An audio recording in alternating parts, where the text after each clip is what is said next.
Sleepover Cinema, where we analyze the films that created the collective unconscious of those who wish every movie was a lesbian rom-com. I'm Hannah Leach. And I'm Audrey Leach. We are the sister filmmaking duo, also known as Two Pink Pictures, and we have not stopped thinking about these movies since we first saw them. We're going to explore the good, the bad, and the nonsensical of the movies that first inspired our love for film in an attempt to answer the question, are these movies actually good? And at the end of the day, do we really care if they are? Today we are talking about 2002's Bend It Like Beckham. That's it. No more sucker. I'm really good. What did I do wrong in my past life? Jess had a talent that was something special. That was brilliant. Really good. Yeah, almost as good as a man. And a family that was something else. Mrs. Bammer, you must be very proud of your daughter. Not at all. And you three shouldn't encourage her. Girls aren't supposed to play soccer. Mum's never wanted me to play. You just can't take no for an answer. Oops. Will you both pack it in? I'm not going to give it up. All I'm saying is there is a reason why Sporty Spice is the only one of them without a boyfriend. This spring, I don't want you running around half naked in front of men. We've been invited to play in Germany this Saturday. There's going to be an American Scout there. I can't. What are you going to have to give up next? it's about knowing what's right, She's got tremendous potential. I think we know better our daughter's potential. following your heart, He likes you. Think so? Oh, you're quite pretty, you know. You do something with your hair and put a bit of makeup on, look all right. and finding the strength Why are they so frightened to let you play? This is taking me away from everything they know. Whose life you live in, Jess? to bend the rules.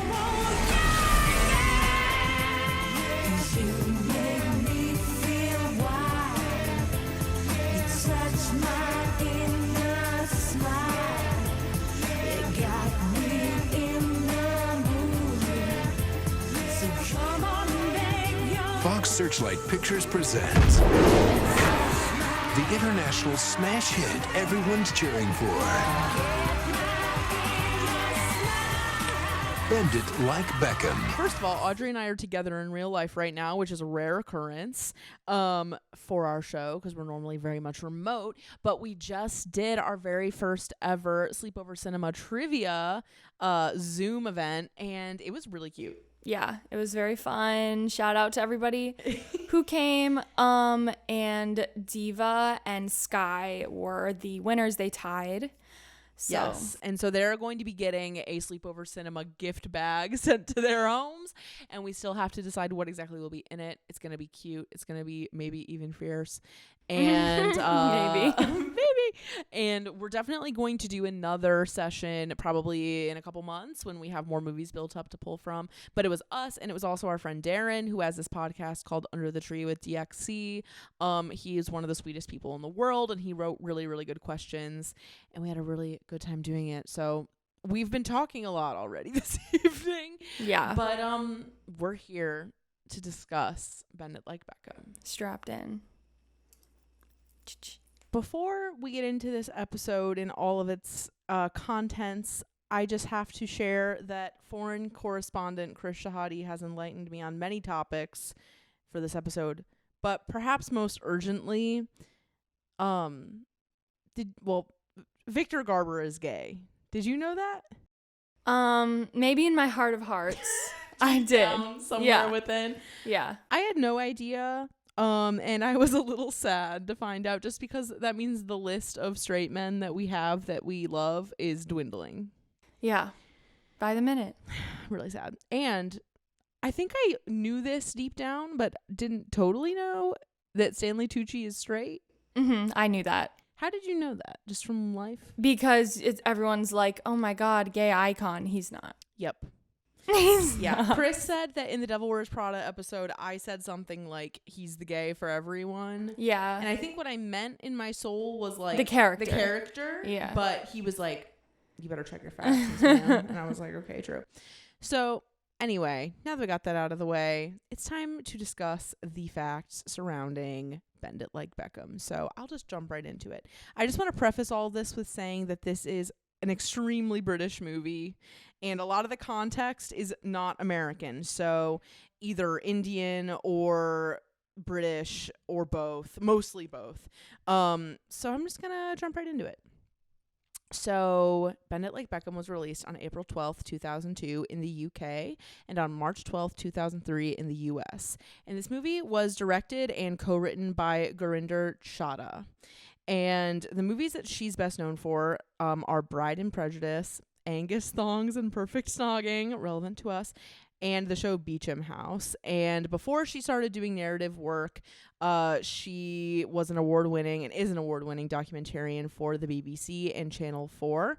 And I found this description of what her work is that I thought would be good to share. So this is what it said. Most of her films explore the lives of Indians living in England. The common theme among her work showcases the trials of Indian women living in England and how they must reconcile their converging traditional and modern cultures. Although many of her films seem like simple, quirky comedies about Indian women, they actually address many social and emotional issues, especially ones faced by immigrants caught between two worlds. Which, does that not describe Bend It Like Beckham? Yeah. She is a really cool person. You can kind of just tell by her body of work and also like the amount of control that she's had over the stuff that she's made. She seems like a very cool lady.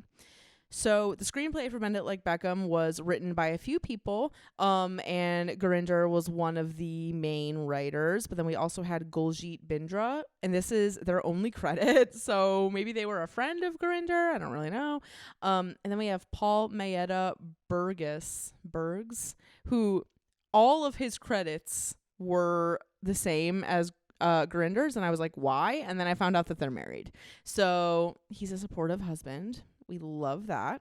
And then this movie was produced by Gurinder, obviously, and her husband, Deepak Nayar, and Paul Ritchie, who is the line producer. And I don't know if we've ever really talked about what a line producer is on Sleepover, but a line producer is someone who really is dealing with like every little tiny detail, like coordinating everything, making sure that like if you need 3 pairs of soccer cleats, like they're there. It's like a very intense job.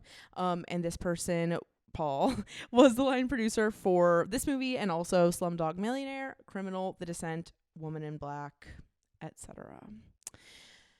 Audrey, would you like to read this plot synopsis?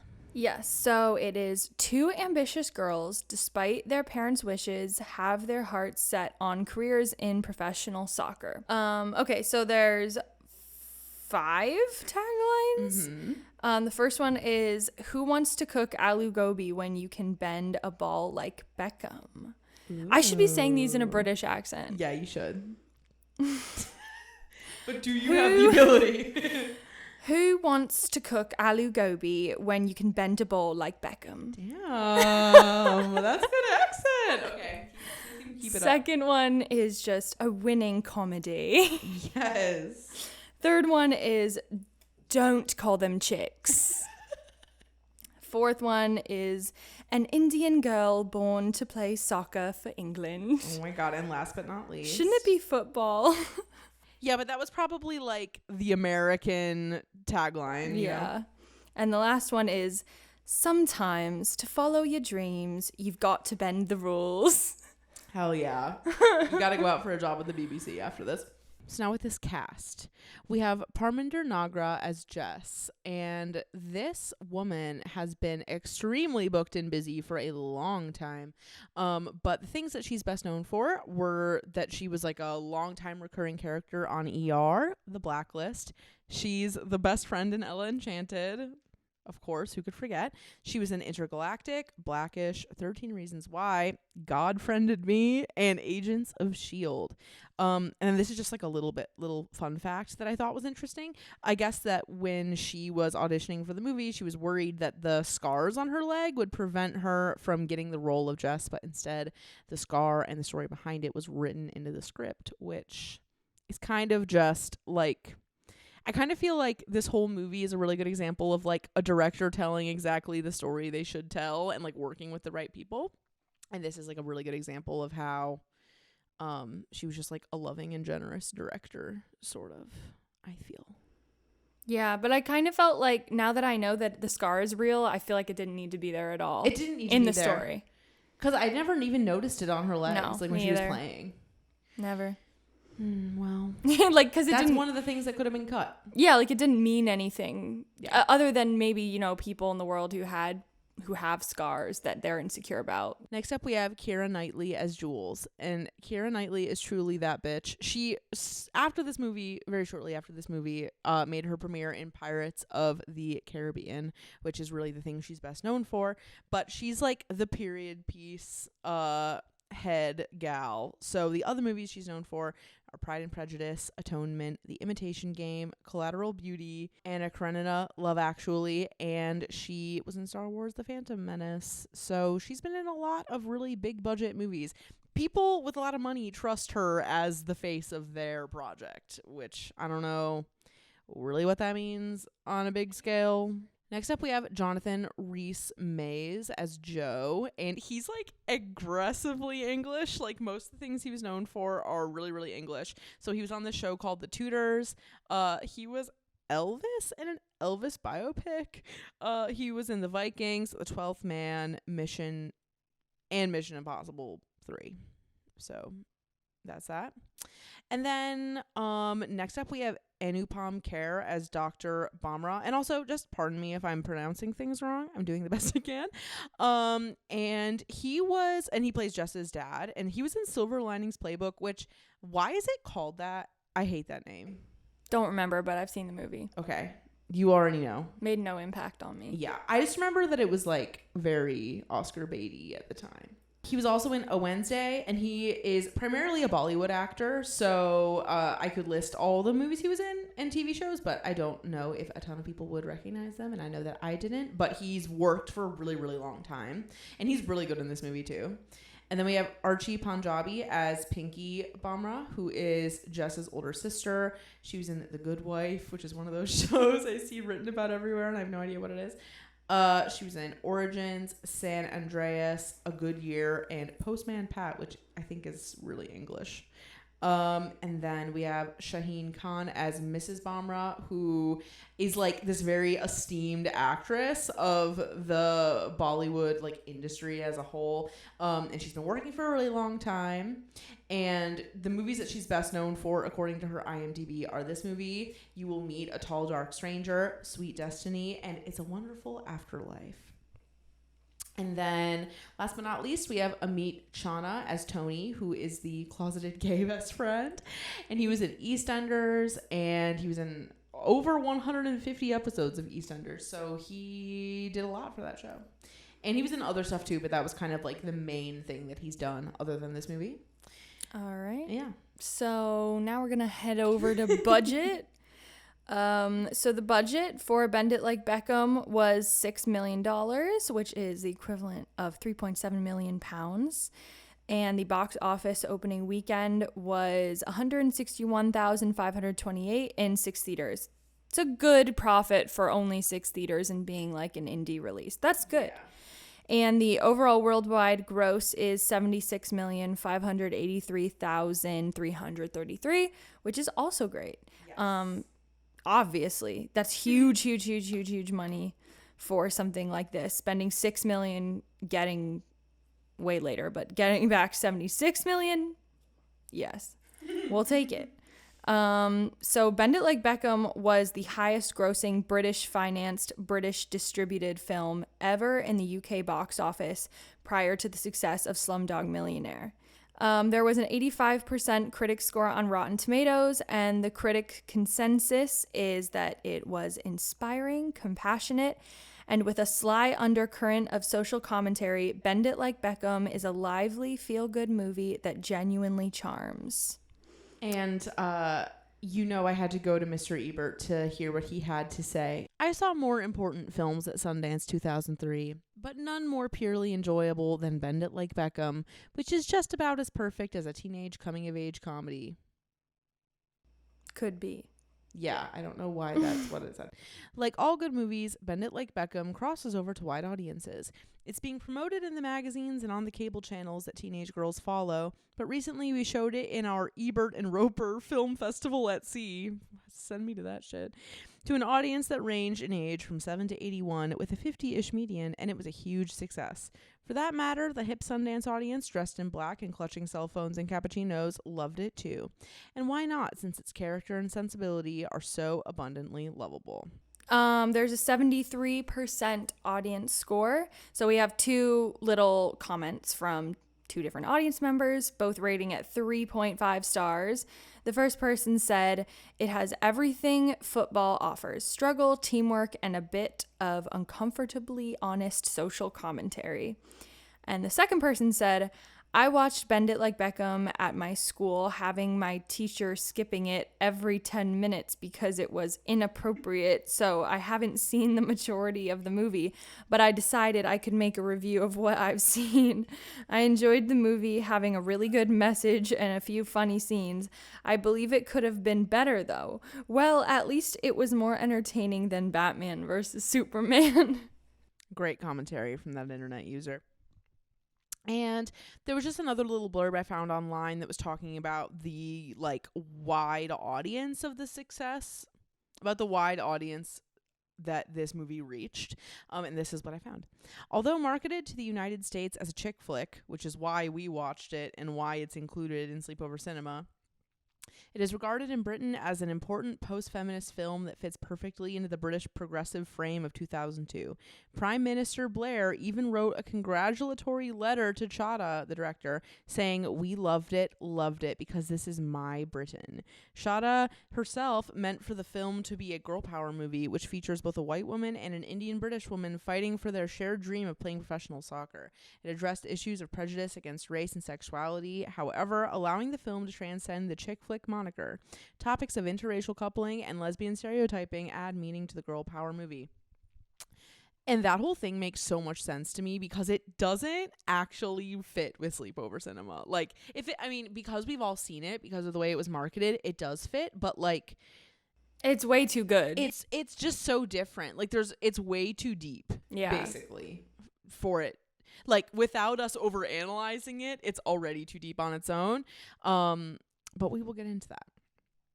So for the gossip section, I was originally going to try to do like a contextualization of like Sikh, which is like the religious sect that Jess and her family are, of Sikh life in the UK, but it turns out that I am not even close to qualified to do that, and I would literally have to like import someone to do that. So instead of that, which perhaps we'll do on a different day, I just have the interesting pop culture things that happened in 2002 in America, at the very least. Halle Berry became the first Black actress to win the Academy Award for Best Actress. Ben Affleck was People's Sexiest Man Alive. Britney and JT broke up. The Dirty era, Christina Aguilera started. Michael Jackson and the whole baby dangling off the balcony thing happened. Anna Nicole Smith's show premiered. Barbie, Rapunzel, and Yu-Gi-Oh! Were hot toys on the market. The year of Vanessa Carlton's 1,000 Miles, important.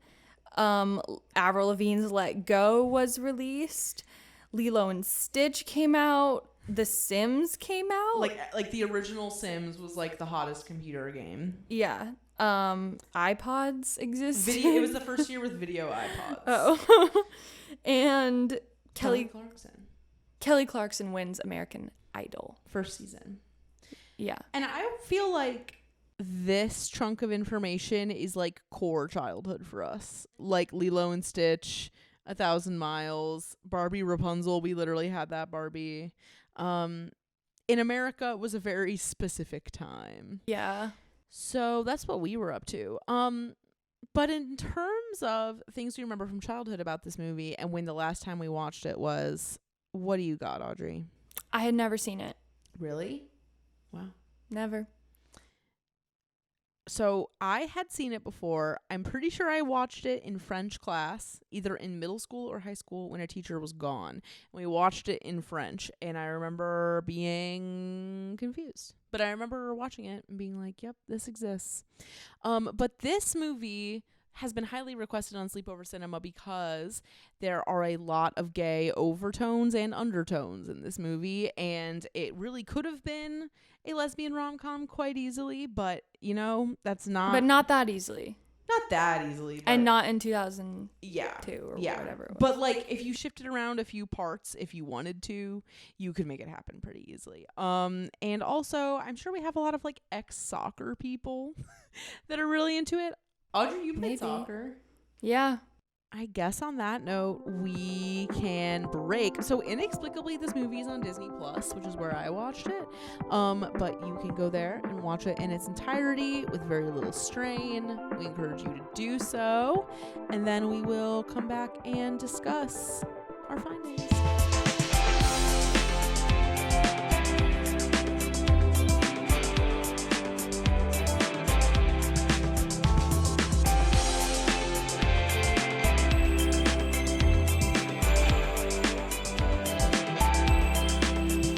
So we are back to talk about Bend It Like Beckham, a movie that both of us had not seen in a really long time. Well, Audrey had never seen it, and I had really only seen it like half a time, probably. It's like I meant to watch it, but I was like, Bend It Like Beckham. I do not understand what that means. I know it's about sports, and I don't care. And so Yep. I knew it was good, but I just couldn't motivate myself to watch it. Yes. Same until now. Okay, so let's start with the good things. I mean, there's really no bad things. There's a few bad things. Like, let me just get that out in the front and out in the clear, is that compared to what we normally cover, this film should be taken a lot more seriously, and that's coming from us, but I think it should be regarded, and it, as we stated before, in England especially, it is regarded as like a historic piece of cinema. Yeah. And I totally understand why, especially in 2002. So, as far as like things to appreciate, it's like the legacy and the boundaries that were broken with this film is something to appreciate. It's also just interesting to think about how like we never would have had an entry point to this movie had it not been marketed the way that it was, which was very much like, this is another sports movie, like have this in your house, like a girl sports movie. And so like whoever did like the US marketing for this, like kind of shout out to them, because it probably made them way more money, and they like deserve to make money on this movie, and we never would have known about it if it weren't for that. So I mean, it like totally is a Sundance movie, like especially back then. That like makes sense to me. And so all of the like film people of 2002 would have seen it, and like, or like me now with a lot of indie films, like that's who would see it. So it is nice that kids and like specifically young girls got to see it in America. totally. But what a privilege. Yeah. I will say, and then we'll get into the good things, like kind of my biggest, the thing that stood out to me the most when I was watching it now is that like when I watched it in high school or middle school, like this movie is like so much about being Indian, and there's like so much really accurate and like wholesome representation of like Sikh culture in Britain, and I had like no memory of those parts. Like all I remembered was like the soccer, but that's like, it's like that's like the bait that brings you in, and then like the actual thing is like it's all not the really Indian what culture. it's about. Yeah, and I just thought that was really cool. And that was kind of a part of me was like, yeah, this is not like the normal fare for like a chick flick type situation, but they masterfully convinced everyone that it was, which is kind of cool. Yeah. So, yeah, as far as things I appreciate, the first thing I wrote was like in the first few minutes, because I was like, this just feels like an indie film. I was like, oh, what? Because I didn't know, going into it, I didn't know this was a British film. I should have, considering the name. Yeah. But I kid you not, when I tell you, I did not, no part of my brain was comprehending the name of this movie. I said it was refreshing to not see white people as much. Yes. The outfits on the girls who aren't the main characters, the non-soccer playing girls, The bimbos. yeah, are great. Yeah. Like I was like, their accents and stuff, it almost gave me like the way that people make fun of Love Island UK. Yes. Like, let me pull you for a chat or whatever. Pull you for a chat. They kind of remind me of that type of accent, and like that it's kind like of it's like the attitude. Amy Winehouse like Camden accent. Yeah. which is iconic. Like, I don't look down upon them at all. But the movie We're also not part of the English class system. the movie kind of wants you to a little bit. Yes. Just a tad. Yes. I was so delighted that Keira Knightley was not the protagonist. Yes. Because the way it's marketed, and it was, I get it, but they are both prominently featured on the cover, but because Keira's taller and she's more dominant and she's got this like vertical pose, you just see, you're kind of drawn to her more on the cover. And so I thought she was the protagonist, and then she wasn't, and I was happy. Yeah. When Jess gets the little makeover for the party, I was living. It was good. Her hair looks so like, good.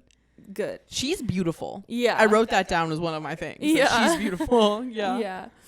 I was not at all expecting the friend Tony to come out. Me neither. Like, at all. Me neither. I wrote that down too. So I thought that was good. I also love the way he said it. He was like, "No, I really like David Beckham." It was kind of realistic. It was good. Yeah. It was great. In a way. Yeah. And then my last thing is that I thought that the way that they sound designed, shot, and edited the soccer playing was smart, because I could not care less. If you are going to show me sideline shots tracking the ball, where's it go? I don't care. I do not care at all. But instead, like, there was a lot of great sound design choices that kind of put you into like the mindset of Jess, and then also at one point the camera is the ball. Yeah. And I thought that was cool. It's just like a better way to portray sports in movies where they know their target audience doesn't really care. Yeah. So, yeah. Yeah. Those are your good things? Okay. So I would like to say that I love in movies and plays and anything when there are parasocial relationships with celebrities. So when she's like talking to the David Beckham posters, I was like, yes. Like, I love shit like that because I know I've had so many parasocial relationships in my life. Also, have to rewind to say that I do have a selfie with David Beckham IRL because I saw him on the street one time in New York, and it was before anyone else noticed that it was him, and it's a really, really awkward selfie, and we'll share it probably on the Sleepover account. It was a scary moment, but I did know who he was, and I went for it. And if I had known him better or like been more excited to see him, I probably wouldn't have gone for it. But because I was like, this man's just really famous, I went for it. Okay. There are just some really specific lines I really liked. I loved when Keira Knightley's mom says, there's a reason why Sporty Spice is the only one without a fella. I was like, LOL. I'll get into this, but all of the things with Keira, like them thinking Keira's a boy, I was like into that. I really loved the shot of when Jess is playing soccer near the end and she's like trying to go for the goal and like the opposing team turns into like all of the ladies in her life. I just thought that was like, if it was on the nose, but I also love it when shit is on the nose sometimes, and I just really, really loved that choice. I loved the line, even though it was the lowest hanging fruit of all time at the wedding, where the like auntie was like, lesbian. I thought she was a Pisces. I literally laughed out loud at that. And despite the odds, I did buy the dad's growth in the end. I thought it was really, really cute. Only because of his past with the sport. Yes. That's the only reason that I buy definitely. It. And like in the movie they talk about how he was like a really, really good player, and then he basically got like kicked out of the league he was playing in because he was Sikh and like Indian specifically. And like a lot of him not wanting Jess to play soccer is based off his own like trauma about it. Yeah. Which is real. And also tied into a lot of other things. But like, that's the whole thing. This is like the director's main goal, like in her work, is like to tackle things like this. And I just feel like it does a very good job of doing that. Just in general, things that like stood out to me. Did you find, okay, when they were having like the wedding shower or like the pre-wedding event in Jess's house, did you find that one guy to be like really creepy? The guy who like kept touching her unnecessarily? Yeah, but like that was the point. I know. That just really made a big impact on me. I really, during the wedding, I was like, the way that they were like shooting the band, like how they were really showing the singers, I was like, these have to be famous people. Like this has to be like a cameo of some band. But when I was looking on IMDb, it like didn't say anything, so maybe it wasn't. But the way that it was shot was reminding me of like when they showed the Miley Cyrus cameo at the end of High School Musical 2, like just hanging on to an extra a little too long. Like that was the vibe I was getting. And I really loved the shot where when Jess finally bends it like Beckham when she kicks the ball in, and it like intercuts between her and her sister being like lifted up at her wedding. I just thought, again, it was really literal, but I loved it.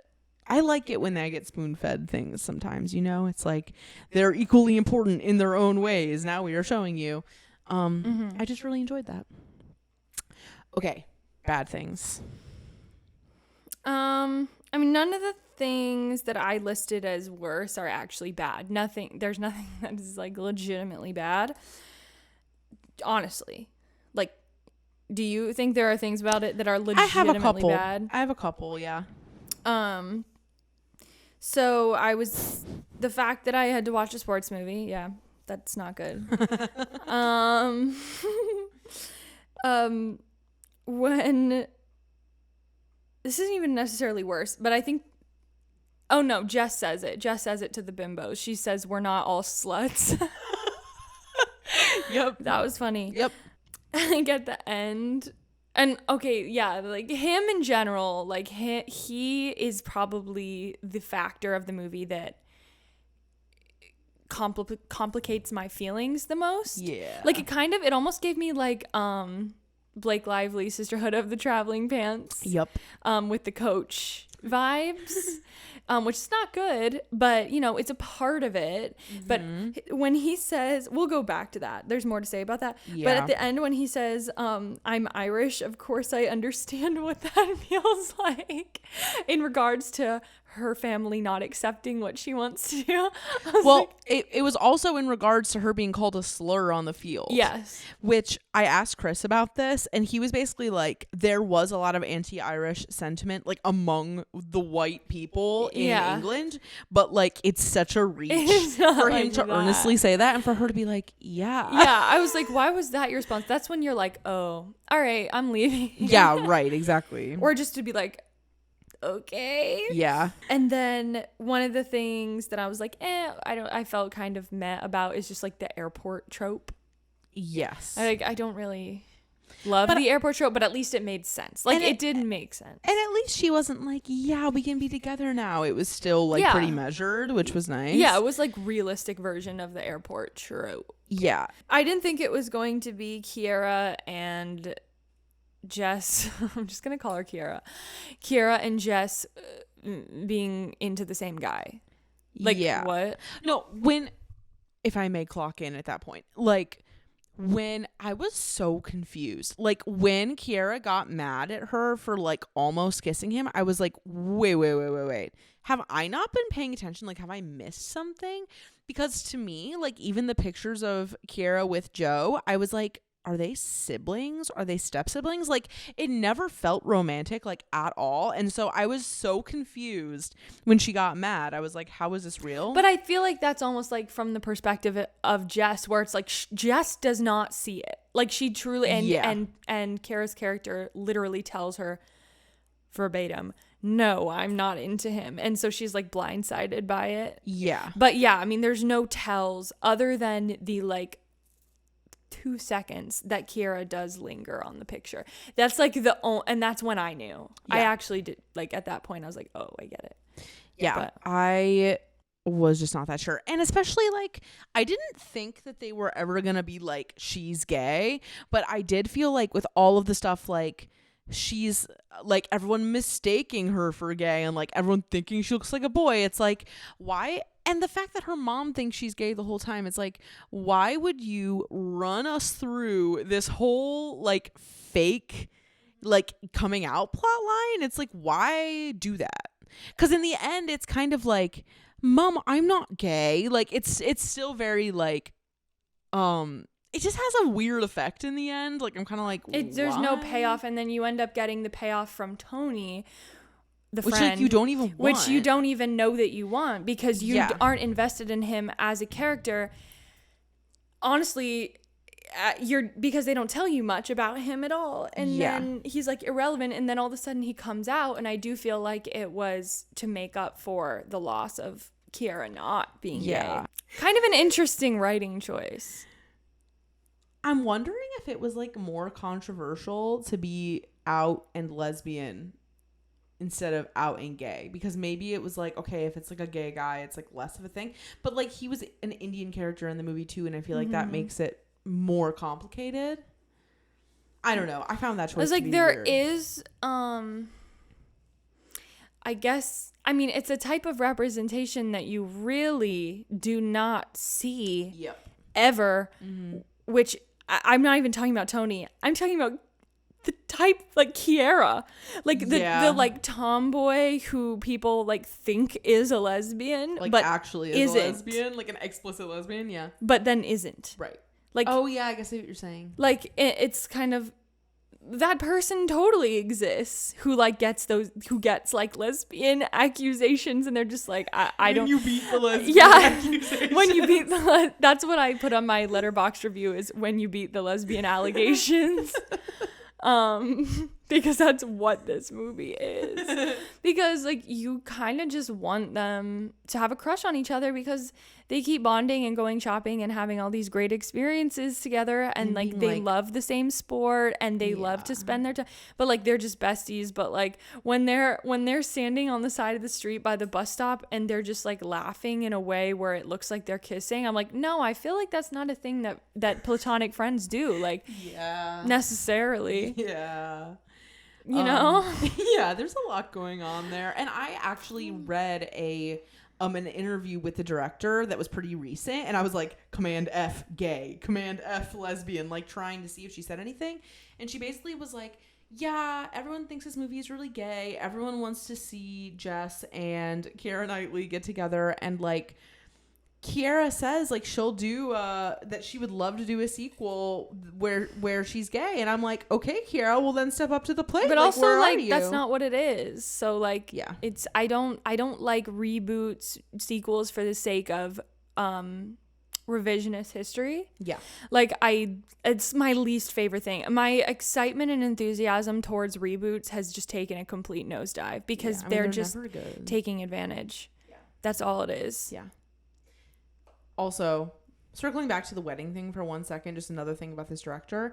This is not surprising what I'm about to say, but like the majority of the people at the wedding were like her family or like extras that they specifically. Oh, really? Yeah, it's like people that like there are no actual actors there. You can tell. You can totally tell. And it makes sense that she's a documentary filmmaker. Yep. It has that totally energy. Yeah, it's like Mike White, but like more. Yeah. Or not Mike White. Richard Linklater. I was like, sorry, my bad. You were like, yeah, sure. I'm not going to say no because I don't want to make you feel bad, but that's what I meant. Okay, I have two more bad things. The first one is so their family is so strict, right?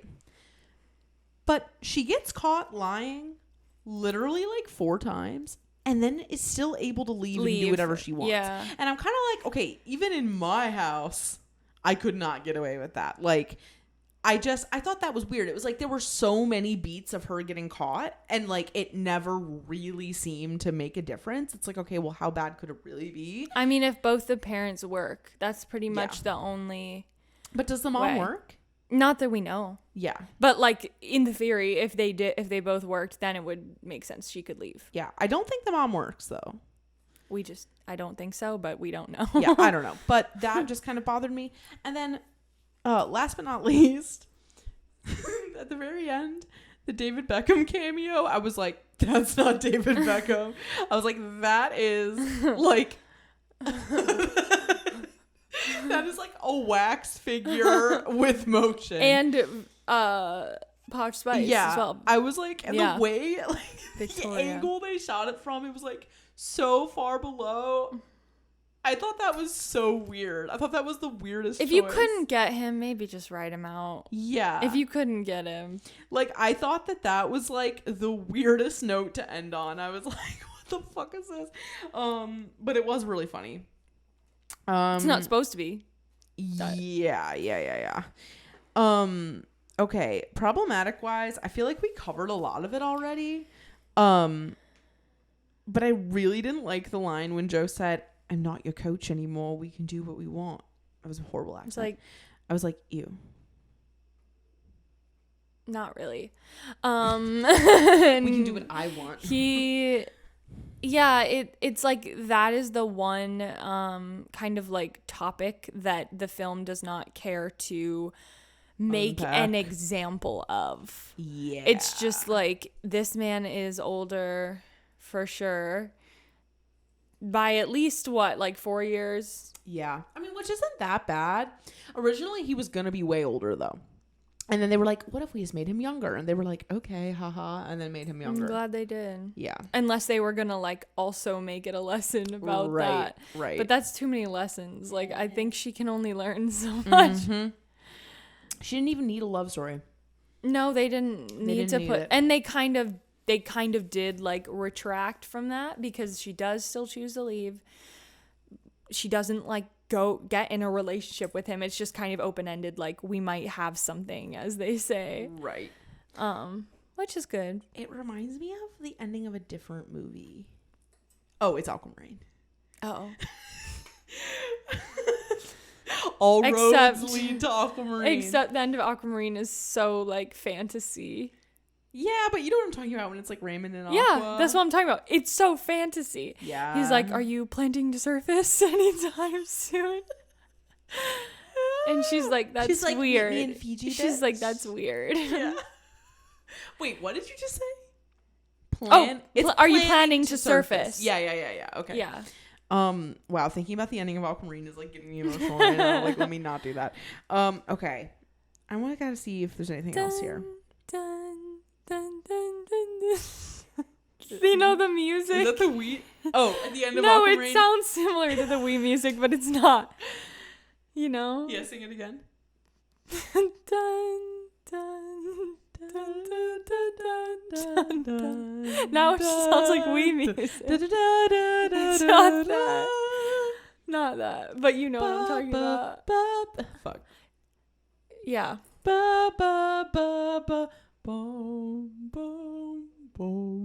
Oh, right, yeah. Yeah. With the guitar.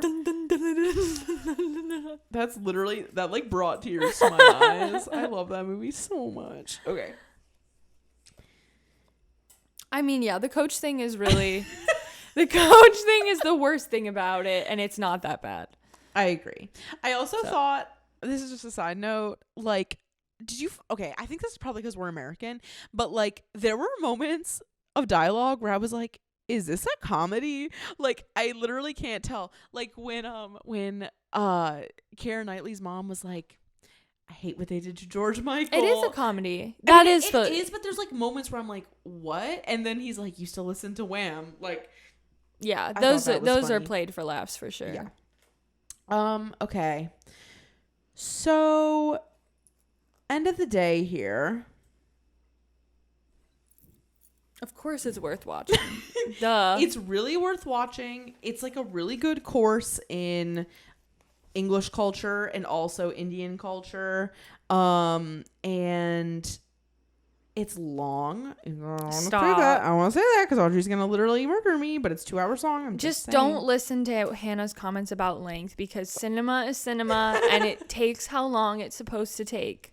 We have to respect the craft, okay? I mean, I watched it. Did I not? I don't know. Did you? I did watch it. And it was good. I think the fact that Audrey and I did not have a lot of childhood experience with this movie, of course, always changes our association with stuff. Is this movie super gay? Yes. Is it intentionally gay? No. Kind of. Yeah, kind of, but not in the way Partially. you want it to be. But mostly I feel like it's a really, really good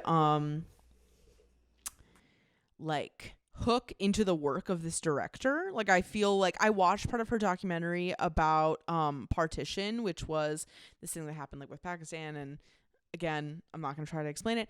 But it was really, really interesting. And she's very into like going into the homes of like old ladies and like asking them about their lives. And I just really love it and respect it when directors and creators are like really earnestly set on documenting their world and being very much like, this is my story to tell. Like, no one's going to tell it better than me, so I'm going to go for it. It just makes me really happy. And it's a really good example of someone doing precisely what they should be doing. Mm-hmm. Girl boss. No, I'm just kidding. What'd you say? Girl boss. She deserves her flowers for her long and established career as a filmmaker. But thank you for like bringing a really interesting culture into the homes of like 8,000 million white girls in America who had no fucking clue what it was until they saw this movie, including us. Sort of. I mean, I didn't see it as a kid. I saw it like a few days ago. So it's a little different. Right, but I'm talking about in general for people that saw it when they were growing up. Yeah. Okay, well, thank you so much for listening to this week's episode of Sleepover Cinema. We have some really exciting collaborations coming up soon, and so just keep your eyes and ears prepared for those. And again, if you were in our trivia event tonight / this past week, if you're listening to this on Thursday or Friday, thank you so much for being there. It was so cute and fun, and we are really looking forward to doing another one. So we will keep you all posted on that. And I just want to plug our TikTok again, because I feel like I haven't in a while. We haven't brought it up in a while, but it is at Sleepover Cinema, and I mean, I work hard on those. I work hard on my shit posting, so I mean, they're very pretty. If you watch or listen to the actual show, it's kind of just like tidbits from the show, but they're like very aesthetically pleasing, I have to say. Audrey does a good try job to catch the attention of the masses. Yes, it's like a game, you know. It's a game within a game. It is.